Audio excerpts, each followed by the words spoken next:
দুর্গাপূজায় মুক্তি পেতে চলেছে শিবপ্রসাদ মুখোপাধ্যায় এবং নন্দিতা রায় পরিচালিত ছবি রক্তবীজ 2। ছবির টিজার লঞ্চে এসে কি জানালেন সকলে, আসুন দেখে নেওয়া যাক। আমরা 2023 সালে রক্তবীজ করেছিলাম এবং সেই সময়ে আমাদের সঙ্গে একটা বন্ধু হিসেবে আমাদের সঙ্গে জয়েন করেন প্রথমবার টেকনো মোবাইল, আমাদের সঙ্গে যুক্ত হয়েছেন এবং একটা বিপুল সাফল্য আমরাও পেয়েছি আমাদের প্রত্যেকটা এই 3টে সিনেমায়। কাজে আমাদের অ্যাসোসিয়েশন যে খুব গর্বের, খুব সুন্দর, সেটা বলাই চলে।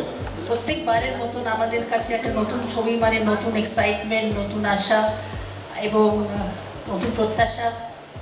কে কীভাবে নেবে ছবিটা চেষ্টা করে যাই আমরা প্রত্যেকবার নতুন কিছু উপহার দেওয়ার, নতুন কিছু এক্সাইটমেন্ট দেওয়ার, নতুন একটা ভাবনাকে তুলে ধরা। আর প্রত্যেকবারই আপনারা আমাদের পাশে থেকেছেন, আমাদের অফুরন্ত ভালোবাসা দিয়েছেন এবং প্রত্যেকবার আমরা সেই দিকেই মুখিয়ে থাকি যে আপনারা আমাদের এগিয়ে নিয়ে যাবেন এবং সাহায্য করবেন আমাদের ছবিটাকে সাকসেসফুল করার। আজকে স্বাধীনতা দিবসের প্রাক্কালে সেই সব মানুষকে একবার স্মরণ করতে চাই যাদেরকে আমরা হারিয়েছি এরকম সন্ত্রাসী হামলায়, এবং সেই সব পরিবার যারা তাদের প্রিয় মানুষকে হারিয়ে শুধু তাদের স্মৃতিটুকু নিয়ে বেঁচে আছে। তাই আমি, আমার টিম, আমার পরিচালকদ্বয় নন্দিতা রায়, শিবপ্রসাদ মুখোপাধ্যায়, আমাদের তরফ থেকে আমরা রক্তবীজ 2 উৎসর্গ করছি সেই সব মানুষের স্মৃতিতে যারা আজ আমাদের মধ্যে নেই, কিন্তু আমাদেরকে লড়াইটায় জারি রাখার জন্য ইন্সপায়ার করে চলেছে। প্রত্যেকেই এই একটা কোয়েশ্চেন করছেন, মুনির কোথায়, মুনির আলম কোথায়, তাই তো? এটার জন্য অনেকে এসছে।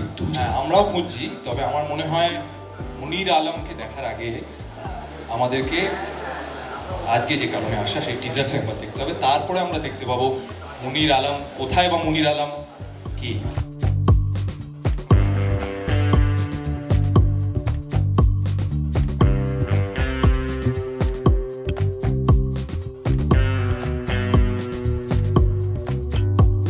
আগের বছর প্রথমবার পুজোর সময় ছবি মুক্তি পেয়েছিল উইন্ডোজের জন্য, এটা দ্বিতীয় বছর। So it's always special to be back home. Thank you. তো থ্যাংক ইউ অ্যাগেন রক্তবীজ 2তে কনসিডার করার জন্য আমাকে, দিদি এবং দাদা দুজনকেই, এবং সবার সাথে আবার দেখা হয় একটা কোনো সিকুয়েল হলে, নতুন মানুষদের সাথে দেখা হয়, তো খুবই ভালো লাগছে। থ্যাংক ইউ সো মাচ শিবুদা, নন্দিতাদি, উইন্ডোজ টিম। রক্তবীজ 1 যতটা বড় ছিল, 2টা আরো অনেক বেশি bigger. I am very sure যে আপনাদের সবার সিনেমাটা খুব ভালো লাগবে। প্রসাদ মুখোপাধ্যায়কে যে অনেক ধন্যবাদ আপনাদের যে আমাকে এই সুযোগটা করে দেওয়ার জন্য। আমি চাইবো পুজোর সময় সপরিবারে আসুন, রক্তবীজ 2 দেখুন, আশাহত হবেন না, ভালো থাকবেন। যে বিপরীত কথাটা আমি এখানে বলতে পারবো না, কিন্তু সিনেমার ভেতরে একটা বিপরীত তরঙ্গ কৌশানী তৈরি করেছে।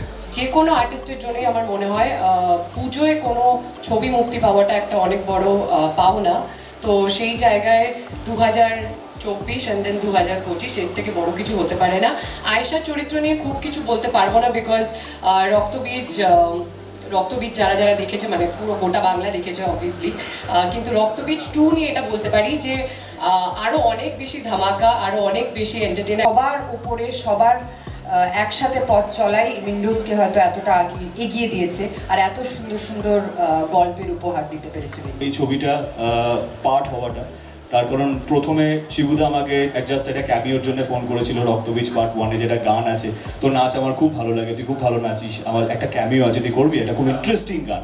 তো আমি শিবুদাকে বলেছিলাম, যখন গানটা ডিসক্রাইব করে তখন আমি বলেছিলাম এটাতে না আমি অঙ্কুশ নাচছে ওটা দেখতে পাচ্ছি না, একটা চরিত্র নাচছে দেখতে পাচ্ছি, গোবিন্দ।